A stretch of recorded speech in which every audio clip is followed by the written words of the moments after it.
Guys GK MCQ GeM के channel में आपका बहुत बहुत स्वागत है। सब्सक्राइब कीजिए जीके एमसीक्यू जेम के चैनल को और पाइए रोजाना फिजिक्स केमिस्ट्री बायोलॉजी के multiple choice question daily of course. ठीक है। सो गाइज जो आपके इंट्रेंस एग्जाम है 12th के बाद कोई भी इंट्रेंस एग्जाम देते हो, जैसे कि आप बीएस नर्सिंग इंट्रेंस एग्जाम देते हो, जेएनएम का देते हो, एएनएम के लिए देते हो, या फिर आप एग्रीकल्चर के लिए देते हो, काफ़ी सारे इंट्रेंस एग्जाम होते हैं बेसिकली। तो उनमें आपके 11th और 12th से क्वेश्चन बनते हैं। ठीक है। तो वही फिजिक्स केमिस्ट्री बायोलॉजी क्वेश्चन हम डिस्कस यहाँ पर करने वाले हैं। बहुत सारे क्वेश्चन आपको देखने को मिलेंगे और लेवल आप देख सकते हो इजी क्वेश्चन भी देखने को मिलते हैं आपके एग्जाम में।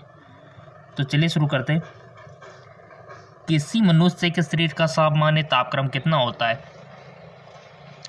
ऑप्शन अगर ये दे रखे हैं तो आप कौन सा सेलेक्ट करोगे? 65 डिग्री या फिर 95, 98, 99। ये फ़ारेनहाइट में गाइज, फ़ारेनहाइट में चूज कर लिया होगा बेसिकली आपने। सो इसका आंसर हो जाएगा 98। वैसे बेसिकली 98.6 लगभग होता है, बट ऑप्शन में ये दे रखा है तो आप 98 ही करोगे। ठीक है। थोड़ा सा जूम कर लेते ताकि आपको अच्छा दिख जाए। दिख गया होगा। चलो आगे। उष्मा का सबसे अच्छा चालक है। उष्मा का सबसे अच्छा चालक है चांदी, सोना, तांबा, एल्यूमिनियम। ये 4 ऑप्शन है, इसमें से आपको 1 ऑप्शन सेलेक्ट कर लेना है।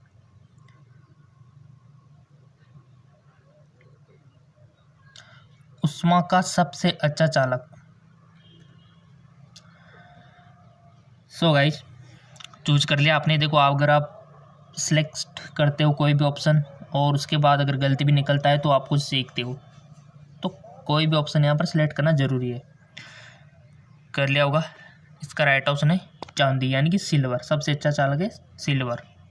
बहुत अच्छा करंट आता है गाइस, जिसमें प्रतिरोध कम होता है यानी कि इसका। निम्नलिखित में से किसकी ऊष्माधारिता अधिक है? बेंजीन, जल, स्वर्ण का टुकड़ा, लोहे का टुकड़ा।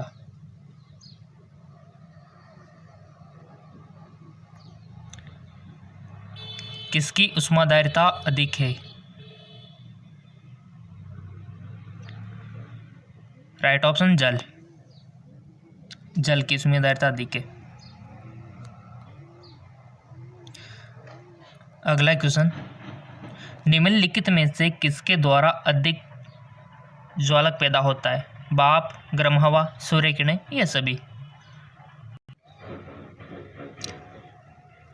निम्नलिखित में से किसके द्वारा अधिक ज्वालक पैदा होता है? भाप, गर्म हवा, सूर्य किरणें, ये सभी। तो राइट ऑप्शन हो जाएगा भाप। जी हाँ, बिल्कुल।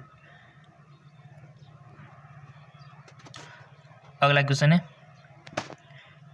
निम्नलिखित में से किसमें सर्वोच्च विशिष्ट ऊष्मा का मान होता है? तांबा, सीसा, जल, कांच। निम्नलिखित में से किसमें सर्वोच्च विशिष्ट ऊष्मा का मान होता है? तो राइट ऑप्शन हो जाएगा आपका जल।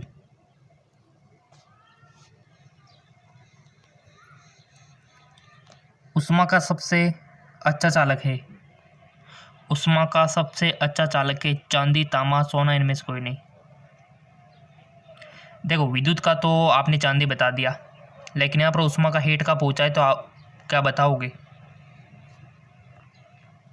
सो सिंपल सी बात है, अगर विद्युत का पूछे तब भी चांदी बतानी है और ऊष्मा का पूछे तब भी आपको चांदी बतानी है। जी, सिल्वर। ठीक है।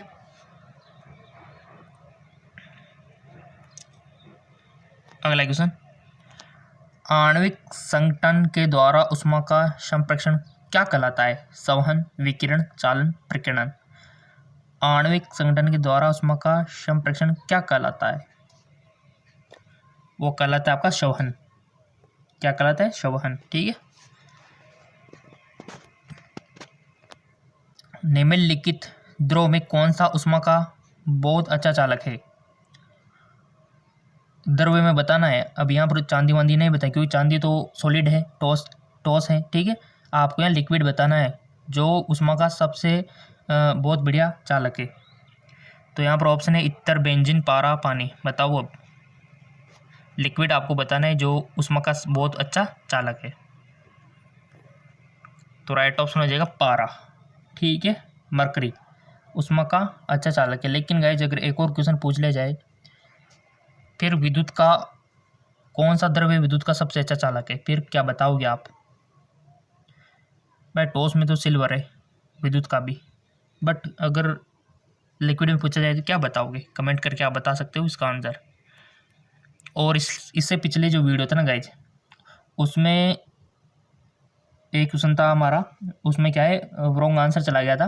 पिछला जो वीडियो आपने देखा होगा, वहाँ पर जो क्वेश्चन था कि सर इसमें जो ये आंसर क्वेश्चन नंबर पिछला जो वीडियो था उसमें देखना आपको मिल जाएगा। सो गाइज पिछला जो वीडियो था उसमें हमने डिस्कस किया था कि clover leaf model, clover leaf model ये किसका होता है? टीआरएनए का होता है। ये इसका राइट ऑप्शन है, ठीक है। वहाँ पर हमने रॉन्ग कर देता तो इसका सही कर लेना, टीआरएनए होता है, ठीक है। मिस प्रिंट हो जाता है, कोई दिक्कत वाली बात नहीं है। और आपके कमेंट आए, अच्छी बात है। चलो देखो, इसमें भी अगर आपको कोई भी डाउट हो तो कमेंट कर दिया करो, आपका अपना चैनल है। नेक्स्ट, ठोस से द्रव में पदार्थों के अवस्था परिवर्तन को कहते हैं वाष्पन, गलन, कंपन, इनमें से कोई नहीं। ठोस से द्रव में पदार्थ के अवस्था परिवर्तन को राइट ऑप्शन गलन कहते हैं इसको। ठोस से अगर कोई भी द्रव में कन्वर्ट हो रहा है ना तो गलन। बहुत ही अच्छे क्वेश्चन है गाइज और इंटरेस्टिंग है आपके लिए, बड़ी मुश्किल से बनाने पड़ते हैं, बट आपके लाइक जो आते हैं वो हमको मेहनत का एहसास ही नहीं होने देते, ठीक है। जब तक लाइक आते रहेंगे हम भी आपको देते रहेंगे वीडियो नॉन स्टॉप, ठीक है। ठोस कपूर से कपूर वाष्प बनने की प्रक्रिया को क्या कहते हैं? ठोस कपूर से कपूर वाष्प बनने की प्रक्रिया को क्या कहते हैं? उध्रुपातन, वाष्पीकरण, पिघलना, इनमें से कोई नहीं। उध्रुपातन, ठीक है। चलते हैं अगले क्वेश्चन की ओर। अगला क्वेश्चन, किसी द्रव का उसके क्वथनांक से पूरा उसके वाष्प में बदलने की प्रक्रिया को क्या कहते हैं? संघनन, हिमीकरण, वाष्पीकरण, इनमें से कोई नहीं। वाष्पीकरण।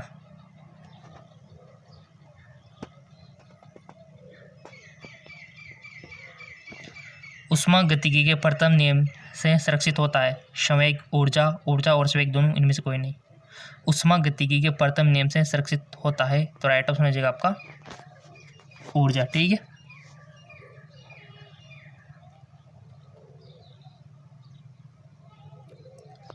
यदि किसी स्थान के तापमान में सहसा वृद्धि होती है तो आपेक्षिक आर्द्रता क्या होती है? बढ़ती है, घटती है, स्थिर रहती है, घटती रहती है, बढ़ती रहती है। राइट ऑप्शन इज घटती है।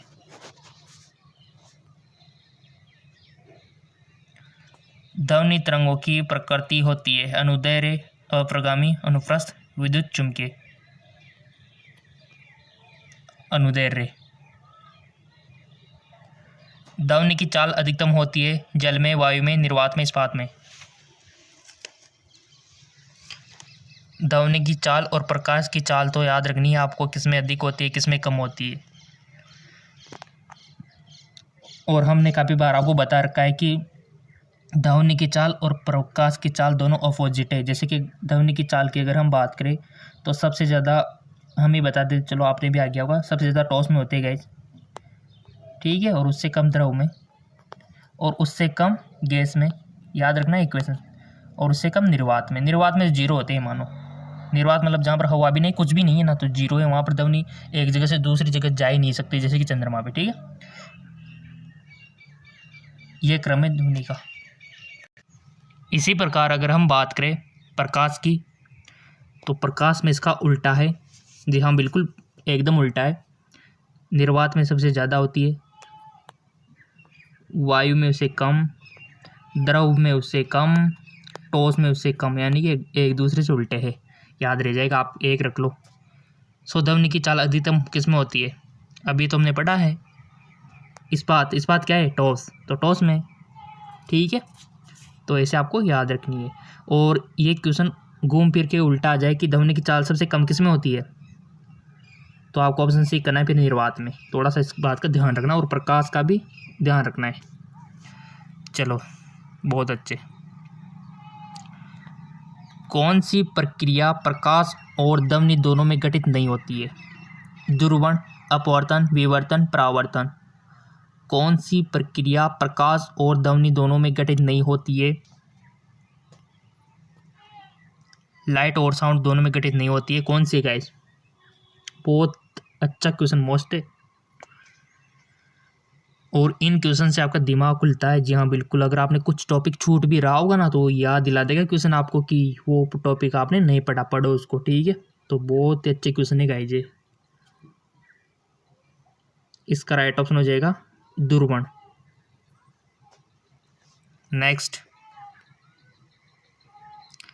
ध्वनि तरंगे किसके कारण प्रतिध्वनि उत्पन्न करते हैं? विवर्तन, अपवर्तन, परावर्तन, इनमें से कोई नहीं। ध्वनि तरंगे किसके कारण प्रतिध्वनि उत्पन्न करते हैं? तो राइट ऑप्शन है इसका परावर्तन, ठीक है। प्रतिध्वनि आपने देखा होगा, कहीं पहाड़ों पे चले जाते हो आप, कहीं पर आवाज़ लगाते हो तो वापस आ जाती है ध्वनि टकरा के, है ना। तो ये गुण पाया जाता है ध्वनि में भी, प्रकाश में भी होता है परावर्तन का गुण। रेडियो का समसवर्ण स्टेशन उदाहरण है अनुनाद, अपवर्तन, व्यतिकरण, परावर्तन। अनुनाद।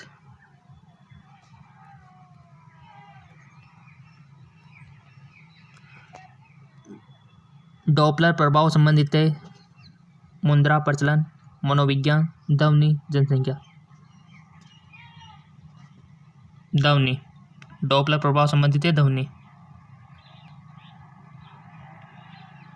कौन सी तरंगे शून्य में संचरण नहीं कर सकती? ऊष्मा, ध्वनि, प्रकाश, इनमें से कोई नहीं। कौन सी तरंगे शून्य में संचरण नहीं कर सकती? तो राइट ऑप्शन है ध्वनि। शून्य में संचरित नहीं हो सकती गाइस ये, क्योंकि ये निर्वात में नहीं चल पाते, तभी तो चंद्रमा पे कुछ सुनाई नहीं देता अगर आप बोलोगे भी तो, क्योंकि ध्वनि के संचरण के लिए माध्यम की आवश्यकता होती है, ये आप पढ़ चुके हो। प्रकाश के लिए नहीं होती, प्रकाश तो निर्वात में भी चला जाता है अच्छे से, ठीक है ना। चलते आगे की ओर। अगला क्वेश्चन, ध्वनि नहीं गुजर सकती है वायु से, निर्वात से, स्टील से, जल से। निर्वात से। सबसे अधिक तीव्रता की ध्वनि उत्पन्न करता है बाघ, गोरेला, बंदर, चिंपांजी। बहुत देखो साइंस के जीके टाइप के क्वेश्चन है, और साइंस के क्वेश्चन बनेंगे आपके। सबसे अधिक तीव्रता की ध्वनि उत्पन्न करता है तो वो करता है आपका बाघ, लोई। नॉलेज, आपकी नॉलेज चेक करने के लिए क्वेश्चन बनते हैं। ध्वनि का वेग अधिकतम होता है लोहा में, वायु में, जल में। अभी पढ़ के आए हम, किस में होता है? लोहा में, क्योंकि ये ठोस है, और हमने 21 जो इसका क्रम है वो पढ़ रखा है कि ठोस में सबसे ज़्यादा होती है। जब ध्वनि तरंगें चलती है तो वे अपने साथ क्या ले जाती है? द्रव्यमान, ध्वनि, ऊर्जा, इनमें से कोई नहीं। जब ध्वनि तरंग चलती है तो अपने साथ क्या ले जाती है? बताओ, कर लिया वो चूज आपने राइट ऑप्शन। वो ले जाती है ऊर्जा, याद रखना, एनर्जी अपने साथ ले जाती है। क्या ले जाती है? एनर्जी, ठीक है। चलता है एक और।